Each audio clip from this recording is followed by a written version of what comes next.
Selamat pagi, selamat pagi. Pemirsa.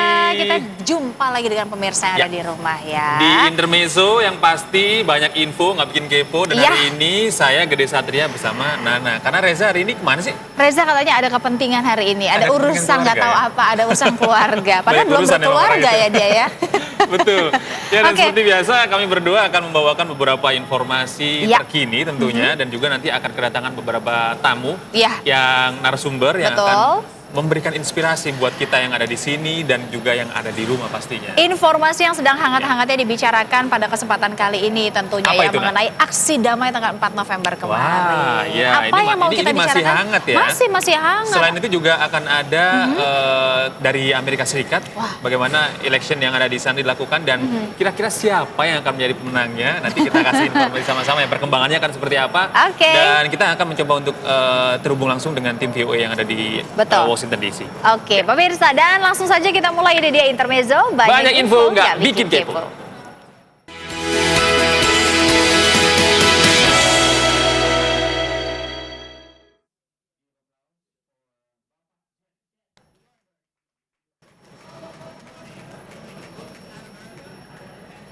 Nah, kan 4 November ya. 4 November itu menjadi sebuah gerakan masif yang sampai saat ini masih terus diulas di beberapa media, di media sosial juga masih banyak diulas, terus di beberapa media televisi juga menghadirkan beberapa narasumber yang terus melakukan sepertinya pengawasan atau pengawalan terhadap aksi 4 November supaya terus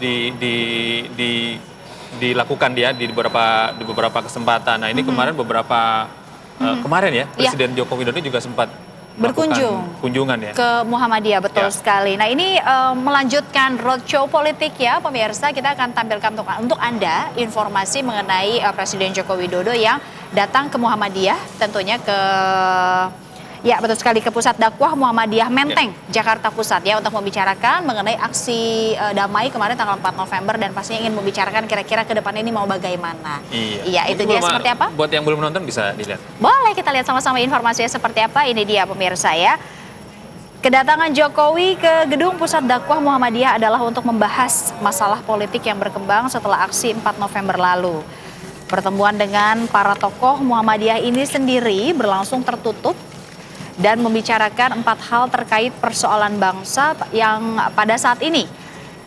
Salah satu poin pentingnya adalah aksi 4 November dan penuntasan kasus dugaan penistaan agama oleh Gubernur nonaktif DKI Jakarta Basuki Cahayapurnama.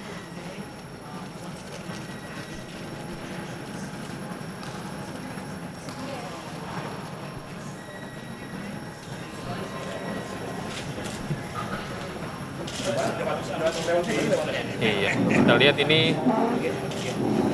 kita lihat ini Presiden Joko Widodo sebelum safari politik ke kantor pengurus pusat Muhammadiyah kemarin sore. Presiden Joko Widodo juga mendatangi kantor pengurus besar Nahdlatul Ulama atau PBNU di kawasan Jakarta Pusat.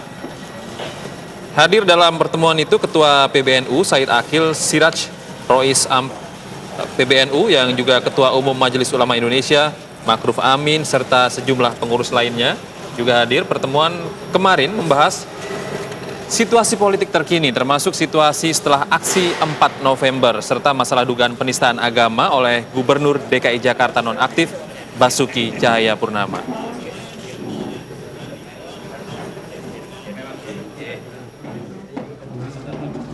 Iya, ini sudah menjadi isu nasional ya, yang sepertinya harus mendapatkan penanganan secara langsung.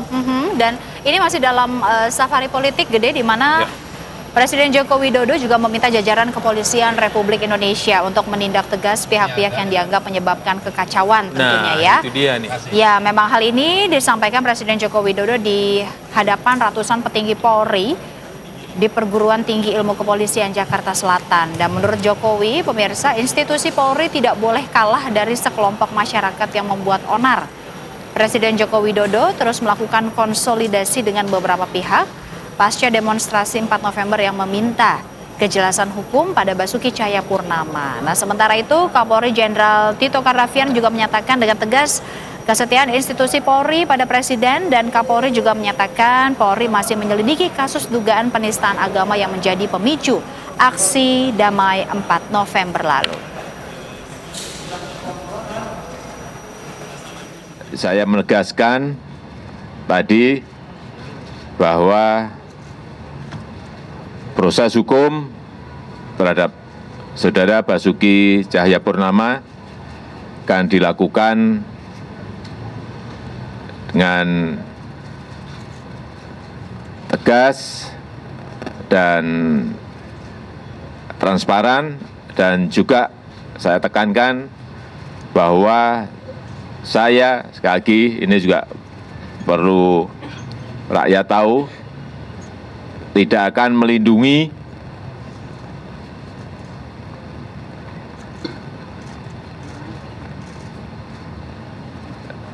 Saudara Basuki Cahayapurnama karena sudah masuk pada proses hukum.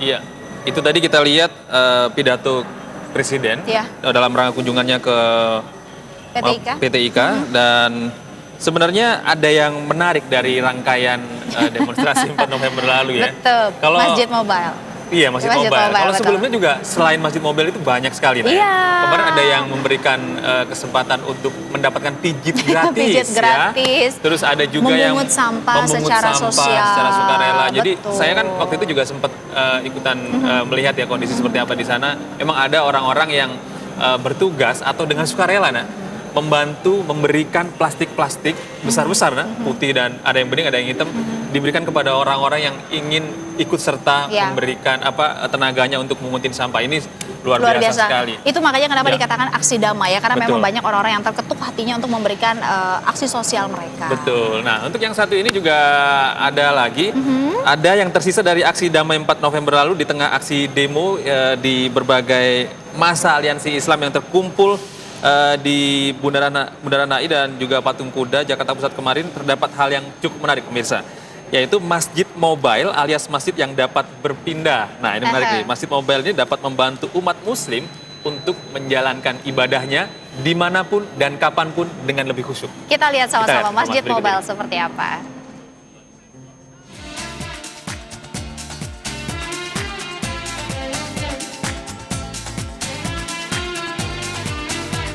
Masjid Mobile yang merupakan salah satu inovasi terbaru yang diadakan oleh Yayasan Masjid Nusantara cukup membantu umat muslim saat aksi damai 4 November. Satu mobil yang dimodifikasi sebagai tempat sholat ini difasilitasi penampung air berkapasitas 500 liter yang dapat digunakan peserta demonstrasi untuk berwudu. Kita bisa memodifikasi mobil sesuai dengan keinginan kita. Yang biasanya sholat itu di luar mobil, sekarang sholat bisa di atas mobil. Bisa sampai muat 20 orang untuk sholat di dalam mobil. Jadi ini inovasi kita untuk memberikan layanan kepada masyarakat yang di daerah-daerah khususnya kesulitan menemukan sholat. Dalam menggunakan layanan Masjid Mobile ini, pengelola tidak memungut biaya apapun. Mereka bertujuan agar masyarakat yang membutuhkan tidak susah untuk mencari air wudhu maupun tempat sholat. Cabang Masjid Mobile sendiri baru berada di 2 tempat, yakni di Bandung dan Bogor. Dari Jakarta, Gesmi Sitanggang, Trion, MNC Media memberitakan.